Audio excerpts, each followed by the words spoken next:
Hello friends, welcome to all. मेरे channel में आप सब लोगों का स्वागत है। आज हम लोग एक नए टॉपिक के ऊपर, एक नए सब्जेक्ट के ऊपर बात करने वाले हैं, लेक्चर लेने वाले हैं, जिसका नाम है एंटरप्रेन्योरशिप डेवलपमेंट। ओके, आजकल ये सब्जेक्ट जो है वो बीसीए और बीएमएस के स्टूडेंट को पढ़ाया जाता है। ठीक है, तो अभी ज़्यादा टाइम वेस्ट ना करते हुए हम लोग ये सब्जेक्ट के बारे में स्टार्ट करते हैं। एंटरप्रेन्योर क्या रहता है, किस हिसाब से रहता है, उनके अंदर कौन कौन सी क्वालिटीज़ रहती है, ये सारी की सारी जानकारी हम लोगों को आज ये टॉपिक में हम लोगों को मिलने वाली है। तो हम लोग शुरू करते हैं यूनिट फर्स्ट। अभी जिन लोगों ने मेरा चैनल सब्सक्राइब नहीं किया होगा वो सब्सक्राइब कर ले और बेल बटन को दबा दे, ताकि ऐसे ही एजुकेशनल वीडियो जैसे ही हम लोग अपलोड करें उसकी सारी इन्फॉर्मेशन आप सब लोगों को मिल रहे हैं। ठीक है, तो ज़्यादा टाइम वेस्ट ना करते हुए हम लोग वीडियो को स्टार्ट करते हैं। चलिए आइए, हमारा पहला टॉपिक, पहला पॉइंट जो है, अभी इसमें अगर हम लोग देखेंगे तो पहले सिलेबस आप लोगों को यहाँ पे दिखाई दे रहा होगा। एंटरप्रेन्योर के अंदर क्या क्या है देखिए। मीनिंग है, इंपॉर्टेंस है, qualities, nature, types, trait, culture, similarities and economic conditions of the entrepreneur. इनमें एंटरप्रेन्योर के सारे क्वालिटीज़ या फिर एंटरप्रेन्योर के हिसाब से हम लोगों को सारे पॉइंट्स दिए हैं। उसके बाद में हम लोग यहाँ पे देख रहे हैं different between the entrepreneur and the entrepreneur. उसके बाद में entrepreneurship development, it's important, role of the entrepreneurship and entrepreneur environment. तो ये सारे के सारे पॉइंट्स हम लोगों को यहाँ पे आज स्टडी करने के लिए मिलने वाले हैं। ठीक है, तो ज़्यादा टाइम ना वेस्ट करते हुए हम लोग नेक्स्ट टॉपिक के ऊपर, हमारा जो नेक्स्ट पॉइंट है एंटरप्रेन्योर, उसकी तरफ बढ़ते हैं। ठीक है, आते हैं हमारे पहले पॉइंट के ऊपर, जिसका नाम है एंटरप्रेन्योर। अभी एंटरप्रेन्योर क्या रहता है, जैसे मैंने आप लोगों को पहले पॉइंट में हमारा थोड़ा सा इंट्रोडक्शन दिया इसके बारे में। एंटरप्रेन्योर इज़ एन इंडिविजुअल, मतलब एक इंसान रहता है जो मैक्सिमम न्यू बिजनेस क्रिएट करता है और ज़्यादातर जो रिस्क रहती है उसको बियर करता है और जो रिवॉर्ड उसमें मिलता है उसको एंजॉय करता है। मतलब एक तरीके की प्रोसेस रहती है जिसमें ये इंडिविजुअल या फिर कोई इंसान खुद के आइडियाज़ से एक नया बिजनेस स्टार्ट करता है। ही कैन बी इनोवेटर और he has the good source of ideas by which he can create a new business और innovative idea he can create a new business. Okay, उसको हम लोग क्या बोलते हैं, एंटरप्रेन्योर। उसके बाद में है मीनिंग ऑफ एंटरप्रेन्योर। जैसे कि मैंने आप लोगों को पहले पॉइंट में बताया है, उसी हिसाब से हम लोग इसका मीनिंग भी ले सकते हैं। A person who undertake the risk starting off for the new business venture is called as an entrepreneur। Entrepreneur एक इंसान रहता है जो मैक्सिमम रिस्क लेता है, उसके बाद में उसका जो नया वेंचर है या फिर नया बिजनेस है उसको स्टार्ट करता है। अभी एंटरप्रेन्योर मतलब क्या रहता है, नॉर्मली हम लोग इसे बोलते हैं जिसके पास एक अच्छा आइडिया हो, उसके बाद में है उसके पास अच्छा कैपिटल भी हो या फिर कैपिटल को जमा कर सके, लेबर को अरेंज कर सके और उस हिसाब से लोगों को अच्छी सर्विस या फिर अच्छे गुड्स यहाँ पे दे सके और उसमें से एक प्रॉफिट कमा सके। Entrepreneur is the highly risky. Entrepreneur कैसा रहता है, रिस्की रहता है बट हाईली रिवॉर्डिंग भी रहता है। मतलब अगर हम लोग कोई बिज़नेस को स्टार्ट करते हैं तो उसमें तो रिस्क है, हर चीज़ में रिस्क है, लेकिन उसमें जो प्रॉफिट मिलता है वो बहुत ज़्यादा रहता है। वेल्थ की ग्रोथ होती है और कोई भी इनोवेशन उस तरीके से काम करता है। अभी यहाँ पे अगर हम लोग देखेंगे, इंश्योरिंग फंडिंग इज़ अ की फॉर एंटरप्रेन्योर, मतलब उसमें फाइनेंसिंग रिसोर्सेज जो भी है हम लोगों को चाहिए होते उसको अवेलेबल करना ईजी नहीं रहता, लेकिन एंटरप्रेन्योर के लिए वो ईजी हो जाता है। क्योंकि एंटरप्रेन्योर जिस हिसाब से सोचता है, जिस हिसाब से टैक्सेस पे करता है, वो उस तरीके से हम लोग देख सकते हैं कि उसका बिज़नेस कैसा है और बिज़नेस के अंदर कौन कौन से टर्म्स है और उसका स्ट्रक्चर कैसा है। मतलब ये सारे के सारे पॉइंट्स हमारे एंटरप्रेन्योरशिप में आते हैं। नेक्स्ट पॉइंट है इम्पोर्टेंस ऑफ एंटरप्रेन्योर। अभी इम्पोर्टेंस ऑफ एंटरप्रेन्योर, अभी किसी भी देश के हिसाब से अगर हम लोग देखेंगे तो वहाँ पे काम कर रहे लोग, उसके साथ में इंडस्ट्रियलिस्ट और उसके साथ में एंटरप्रेन्योर, जितने भी एंटरप्रेन्योर है, मतलब नए बिज़नेस डाल रहे, नए बिज़नेस आइडियाज़ लेके वहाँ पे, नए प्रोडक्ट लेके वहाँ पे एंटर हो रहे हैं मार्केट में, तो उनके हिसाब से उनका जो इम्पोर्टेंस रहता है वो बहुत ज़्यादा रहता है। जैसे कि हम लोग यहाँ पे देख रहे हैं, पहला इम्पोर्टेंस क्या है, entrepreneurship accelerate the economic growth. Economic growth जो रहती है वो कंट्री की इकोनॉमिक ग्रोथ को एक्सेलरेट करते हैं। उसके बाद में है एंटरप्रेन्योरशिप प्रमोट इनोवेशन। मतलब क्या रहता है, अगर कोई अच्छे तरीके की रिसर्च या फिर डेवलपमेंट रिलेटेड टू प्रोडक्ट और सर्विसेज, ओके, तो उस हिसाब से ये काम करते हैं और एक नया इनोवेशन यहाँ पे प्रोड्यूस कर देते हैं, जिसके हिसाब से हम लोग देख सकते हैं मार्केट के अंदर नए प्रोडक्ट या फिर नई टेक्नोलॉजीज मार्केट में एंटर होती है। उसके बाद में तीसरा पॉइंट है entrepreneurship can create promote social changes. Entrepreneurship के ज़रिए अगर एक सिंपल पॉइंट के ज़रिए अगर हम लोग सोसाइटी को चेंज कर सकते हैं, पॉइंट को प्रमोट कर सकते हैं, तो वो भी एक अच्छा पॉइंट हम लोगों को यहाँ पे दिखाई देता है। एक अच्छा इंपॉर्टेंट एक एंटरप्रेन्योर के ज़रिए हम लोगों को यहाँ पे दिखाई देता है। उसके बाद में entrepreneurship promote research and industrial development. अभी एंटरप्रेन्योरशिप के ज़रिए अगर एक नया बिजनेस मार्केट में आ रहा है एक नए आइडिया के साथ में, और उसके अंदर की जो थिंकिंग है वो आउट ऑफ द बॉक्स है, तो वो रिसर्च एंड डेवलपमेंट को प्रमोट करेगा एंटरप्रेन्योर के। उसके बाद में है entrepreneurship develop and promote existing enterprise. मतलब जो एंटरप्रेन्योरशिप है अगर वो नया आइडिया वहाँ पे अप्लाई करते हैं, तो जो भी नया प्रोडक्ट वो वहाँ पे तैयार करेंगे तो वो एग्जिस्टिंग बिजनेस को वहाँ पे इम्पैक्ट करेगा, मतलब अच्छे से काम करेगा। ये सारे के सारे इम्पोर्टेंस जो है वो एंटरप्रेन्योर के हैं। ठीक है, तो अभी नेक्स्ट पॉइंट देखते हैं। नेक्स्ट पॉइंट है हमारा क्वालिटीज़ ऑफ एंटरप्रेन्योर। मतलब अगर आपको एंटरप्रेन्योर बनना है तो एंटरप्रेन्योर में कौन कौन सी क्वालिटीज़ होनी चाहिए। पहली क्वालिटी है passion and courage to big dream. मतलब आप लोगों को एक बड़ा सपना देखना चाहिए, लेकिन सिर्फ देखना नहीं चाहिए, तो उसको पूरा करने का धमक आपके अंदर होना चाहिए। उसके बाद में है प्रेजर्वेंस, मतलब नेवर गिविंग अप। हम लोग क्या करते हैं, किसी चीज़ के बारे में सोचते हैं, मतलब जैसे हम लोगों को कोई बिज़नेस तैयार करना है तो उसके आइडियाज़ वो कलेक्ट वगैरह करते हैं, पैसा वगैरह आ जाता है। उसके बाद में हम लोग क्या करते हैं, छोड़ देते हैं वो आइडियाज़ को, अगर कुछ भी प्रॉब्लम वगैरह उसमें आया तो स्टार्टिंग में। लेकिन जो एंटरप्रेन्योर रहते हैं वो कभी गिव अप नहीं करते। उसके बाद में है डेडिकेशन। इनका हमेशा फोकस उनके गोल के ऊपर रहता है। एबिलिटी टू स्टे फोकस, उसको क्या बोलते हैं, डेडिकेशन। ये एक और क्वालिटी हो गई एंटरप्रेन्योर की। उसके बाद में है पॉजिटिविटी। ये हमेशा उनके अपॉर्चुनिटी को पॉजिटिवली देखते रहते हैं। मतलब अगर कोई भी प्रॉब्लम वहाँ पे आ रही हो तो उसको अपॉर्चुनिटी में कन्वर्ट कर देते हैं। उसके बाद में है फोरसाइट, मतलब उनको आगे का देखने की विजन वहाँ पे रहती है। Ability to envision the end product, मतलब एंड प्रोडक्ट किस तरीके से आएगा, काम अगर इस तरीके से कर रहे तो आउटपुट कैसा निकलेगा, तो वो सारे के सारे देखने की एबिलिटी इनके अंदर रहती है। उसके बाद में है परसेप्टिवनेस एंड क्रिएटिविटी। अभी परसेप्टिवनेस मतलब हर चीज़ को रिकॉग्नाइज करना और जो भी टैलेंट है उसको इनकरेज करना, ये इनकी क्वालिटी है। उसके बाद में है सेल्फ मोटिवेशन, जिसमें हम लोग क्या करते हैं, खुद की लिमिट पुश करते रहते हैं। उसके बाद में है इंटीग्रिटी। इंटीग्रिटी मतलब क्या रहता है, staying true to yourself, मतलब एटलीस्ट खुद के प्रति हम लोग यहाँ पे लॉयल रह सकते हैं। हम लोग दूसरों को दिखाने के लिए नहीं, लेकिन खुद के प्रति यहाँ पे अगर लॉयल रहे तो ये सारी की सारी 8 जो क्वालिटीज़ आप लोगों को यहाँ पे दिखाई दे रही है, ये सारी की सारी क्वालिटी किसकी है, एंटरप्रेन्योर की है। अगर आपके अंदर ये इसके अंदर की कम से कम 5 भी क्वालिटीज़ रहे तो आप एक अच्छे से एंटरप्रेन्योर यहाँ पे बन सकते हैं। उसके बाद में हमारा नेक्स्ट टॉपिक है नेचर ऑफ द एंटरप्रेन्योर। अभी जो नीचे दिए गए हैं ये सारे के सारे पॉइंट्स, ये सारे के सारे एंटरप्रेन्योर के नेचर में आते हैं, जिसमें हम लोग यहाँ पे देखेंगे। पहला पॉइंट है रिस्क बेयरिंग, मतलब उसको रिस्क लेते आना चाहिए, रिस्क बेयर करते आना चाहिए। उसके बाद में एबिलिटी टू इनोवेट, कोई भी आइडियाज़ मतलब वो अगर आसान रहे तो उसके अंदर कुछ ना कुछ इनोवेटिव आइडिया उसको ऐड करते आना चाहिए।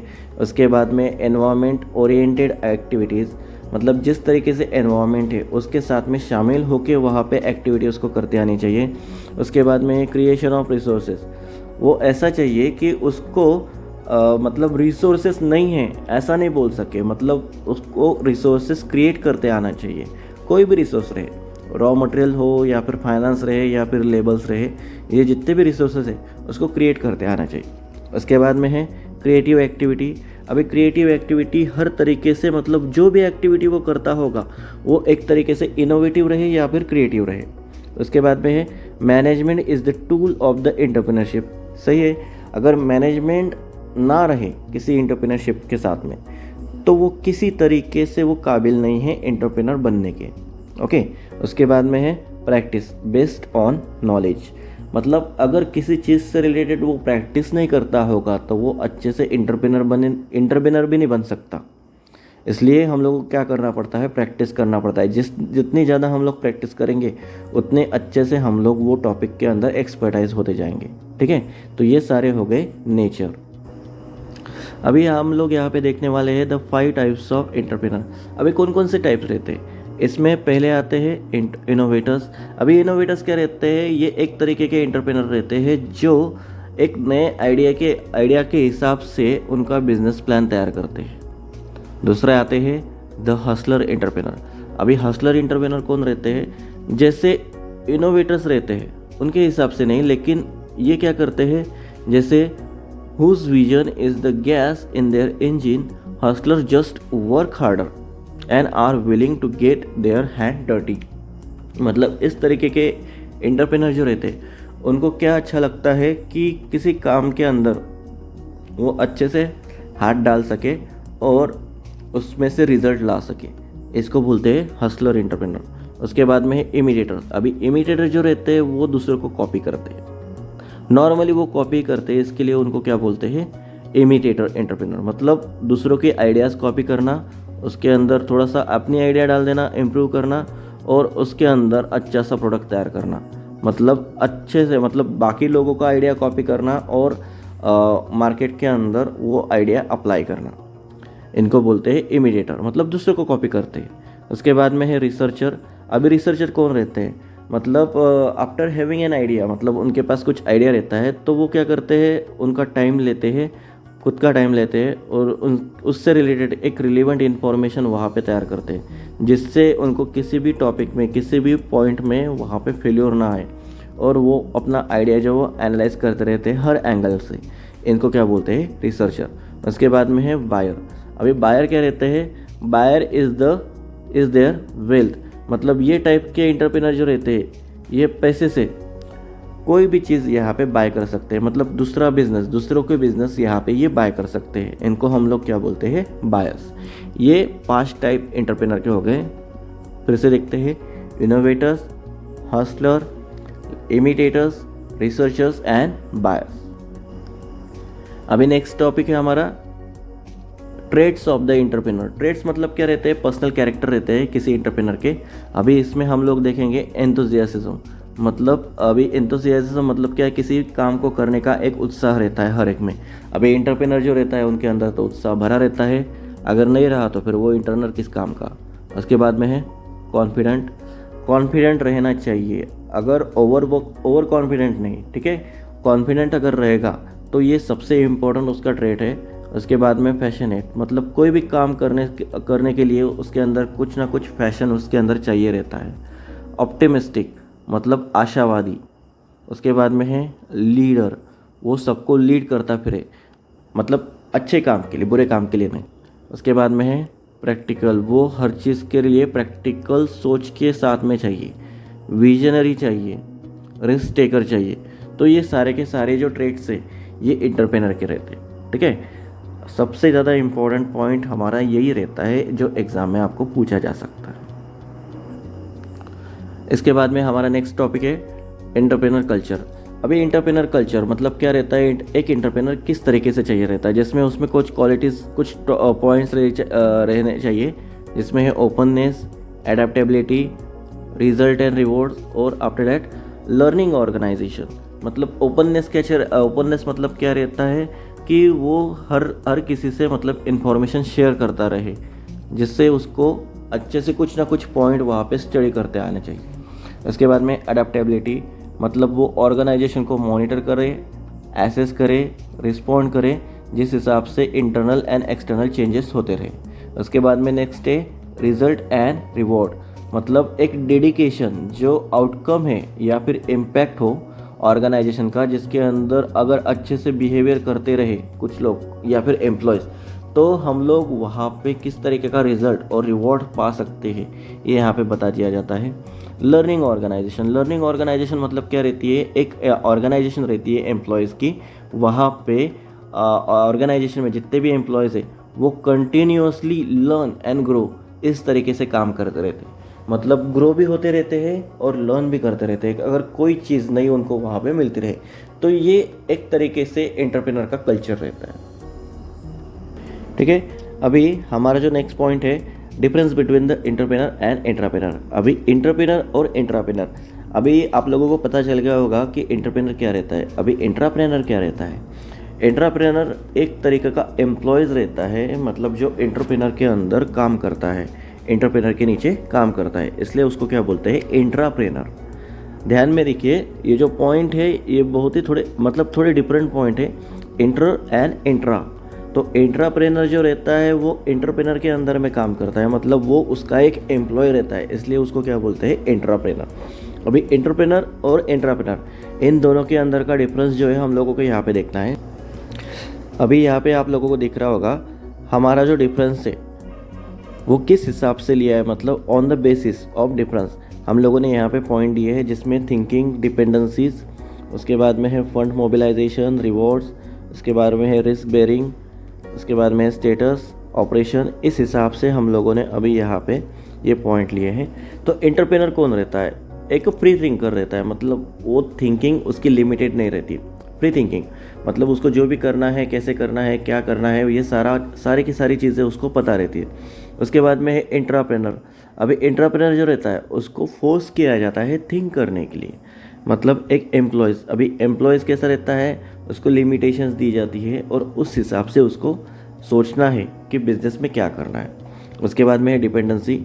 अभी एंटरप्रेनर जो है वो इंडिपेंडेंट है और एंटरप्रेनर क्या है? डिपेंडेंट है, क्योंकि वो एक एम्प्लॉय है। उसके बाद में है फंड मोबिलाइजेशन।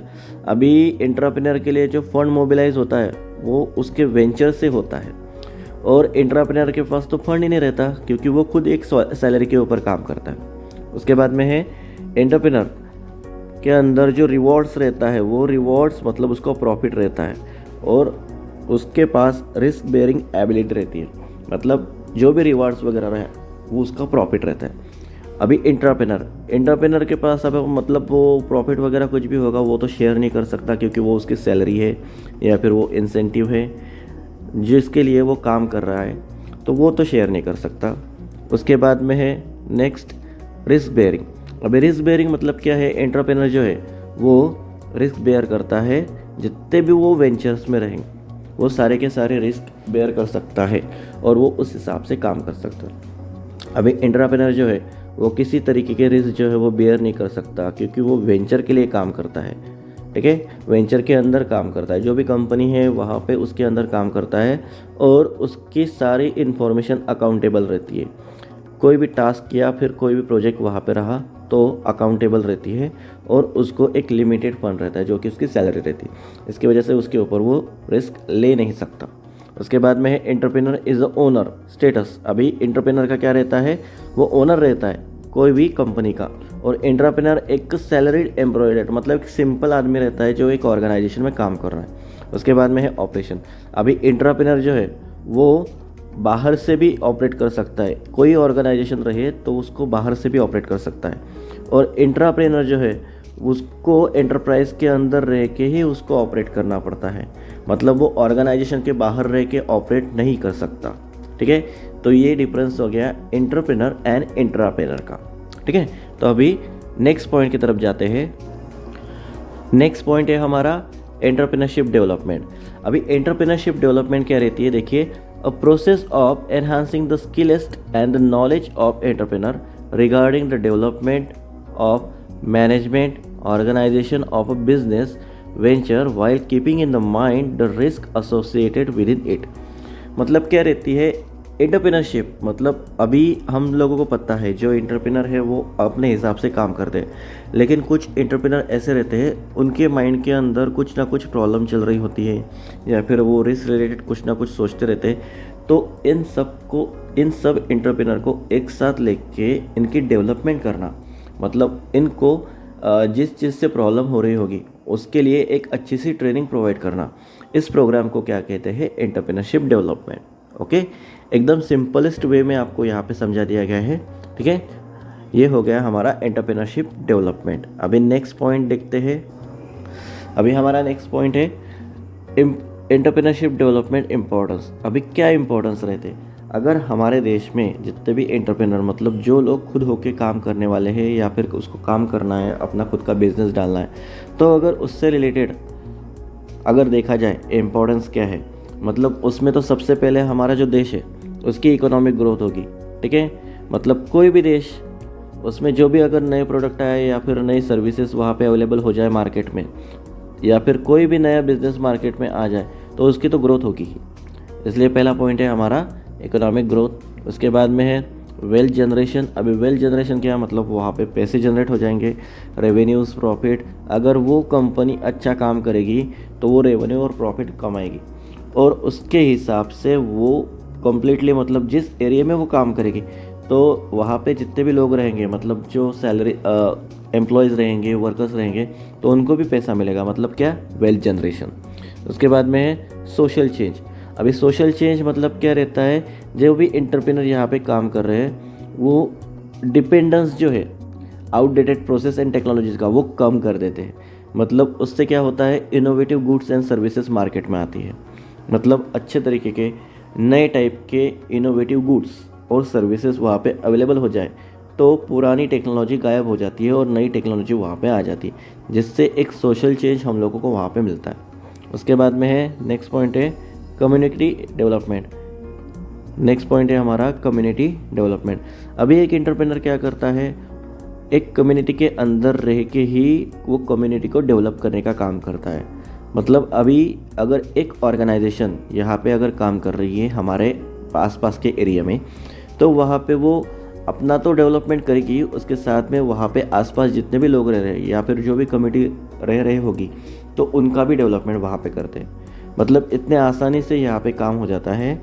जो भी कम्युनिटी मतलब क्या रहती है, उसके अंदर के जितने भी लोग हैं उनका तो कॉमन गोल या फिर कॉमन इंटरेस्ट रहता है। मतलब जो भी एम्प्लॉयज़ है उनको तो सैलरी चाहिए, मतलब कमाई चाहिए वहाँ पे। वर्कर जो है उनको दिन भर का खर्चा निकालने के लिए उनको पैसे चाहिए होते हैं, तो उस हिसाब से कंपनी काम करती है। उसके साथ में वो कस्टमर जो रहते हैं उनको एक अलग तरीके का प्रोडक्ट चाहिए रहता है, तो वो कंपनी जो है वो उस हिसाब से काम करती है। मतलब एंटरप्रेन्योरशिप डेवलपमेंट के इम्पोर्टेंस बहुत ज़्यादा है। हमने कुछ इम्पोर्टेंस जो चुनिंदा है वो यहाँ पे लिए हुए हैं। ठीक है, अभी नेक्स्ट पॉइंट की तरफ बढ़ते हैं। नेक्स्ट पॉइंट है हमारा रोल ऑफ एंटरप्रेन्योरशिप। अभी रोल ऑफ एंटरप्रेन्योरशिप मतलब एक कंट्री के लिए एंटरप्रेन्योरशिप का रोल क्या है। अभी इम्पोर्टेंस जो भी है वो पॉइंट हम लोगों ने यहाँ पे लिए है, जिसमें देखिए identifying existing opportunities in the market. उसके बाद में creating employment opportunities. After that contributing to the national income and infrastructure development. After that contributing to the community development also. Okay, first point is identifying existing opportunity in the market. अभी जो भी market के अंदर opportunities चल रही होगी, entrepreneur क्या करता है, सबसे पहले देखिए अगर कोई भी प्रोडक्ट वहाँ पे कस्टमर को प्रॉब्लम क्रिएट कर रहा होगा तो वो सॉल्यूशन निकालते हैं। और वो सॉल्यूशन जो रहता है, मतलब प्रॉब्लम क्या चल रही है मार्केट में, उसका जो सॉल्यूशन रहता है वो नया प्रोडक्ट रहता है कस्टमर के लिए। इस हिसाब से वो क्या करते हैं, मार्केट के अंदर जो भी अपॉर्चुनिटीज़ रही होंगी वो सारी की सारी अपॉर्चुनिटीज़ यहाँ पे आइडेंटिफाई करते हैं। उसके बाद में है एम्प्लॉयमेंट अपॉर्चुनिटी। अगर कोई एंटरप्रेन्योर यहाँ पे उसको पता चल गया कि कौन सा प्रोडक्ट हम लोगों को बनाने का है, तो वो उस हिसाब से प्रोडक्शन हाउस ओपन करेगा। तो वो प्रोडक्शन हाउस खुद तो नहीं चलाएगा, इसलिए वहाँ पे जितने भी लोग रहेंगे उनको एम्प्लॉयमेंट वहाँ पे अवेलेबल हो जाएगी। मतलब कोई भी कंट्री में एंटरप्रेन्योर तो इम्पोर्टेंट रहता ही है। उसके बाद में है contribution to the national income. अभी वो खुद तो पैसे कमाएगा, खुद भी पैसे कमाएगा, उसके साथ में काम कर रहे लोग जो भी एम्प्लॉयज़ रहे होंगे वो भी खुद कमाएंगे। उसके बाद में वो टैक्स भी पे करेगा वो कंट्री को, तो उस हिसाब से वो कंपनी भी कंपनी के साथ साथ वो देश भी कमाएगा। मतलब एक्चुअली नेशनल इनकम भी वहाँ पे बढ़ेगी। उसके बाद में इंफ्रास्ट्रक्चर डेवलपमेंट। अभी अगर एक कंपनी अच्छे से काम करेगी तो उसके हिसाब से इंफ्रास्ट्रक्चर भी डेवलप हो जाएगा। मतलब उसके आसपास के जो लोग गरीब होंगे तो वो भी अमीर हो जाएंगे, क्योंकि वो कंपनी क्या करेगी, आसपास के लोगों को ही एज ए एम्प्लॉयमेंट वहाँ पे अवेलेबल कर देगी। उसके बाद में है contributing to the community development. अभी अगर कंपनी डेवलप हो रही है तो कम्युनिटी भी डेवलप हो जाएगी। मतलब एंटरप्रेन्योरशिप इन सब तरीके से एक कंट्री के लिए बहुत अच्छे से काम करती है, जिसमें अगर अपॉर्चुनिटीज़ मिल रही है, एम्प्लॉयमेंट मिल रही है, नेशनल इनकम भी बढ़ रही है किसी कंट्री की, उसके बाद में है इंफ्रास्ट्रक्चर डेवलपमेंट भी बढ़ रहा है, उसके बाद में कम्युनिटी डेवलपमेंट, ये सारे के सारे रोल पॉइंट हम लोगों को यहाँ पे एंटरप्रेन्योरशिप में दिख रहे हैं। ठीक है, तो आज हम लोगों ने ज़्यादातर एंटरप्रेन्योर के पॉइंट, मतलब एंटरप्रेन्योर, उसकी क्वालिटी, उसके ट्रेड, उसके टाइप, उसके बाद में एंटरप्रेन्योर एंड एंटरप्रेन्योर, इसका डिफरेंस देख लिया। उसके बाद में role of the entrepreneur, culture of the entrepreneurship development, ये सारे के सारे पॉइंट हम लोगों ने आज हमारे ये टॉपिक में पढ़े हैं। ठीक है, तो आप लोगों को अगर फिर से देखना, मतलब जो पॉइंट आपको समझ नहीं आएगा वो आप फिर से देख सकते हैं। अगर कोई पॉइंट में आप लोगों को प्रॉब्लम वगैरह रही तो आप हमें कमेंट भी कर सकते हैं, हम उसका जवाब भी देंगे। ठीक है, तो अगर वीडियो अच्छा लगा होगा तो लाइक कर दीजिएगा, और ऐसे ही एजुकेशनल वीडियोस पाने के लिए बने रहे हमारे साथ में, हमारे ग्रुप में, और मिलते हैं नेक्स्ट वीडियो में। So thank you very much.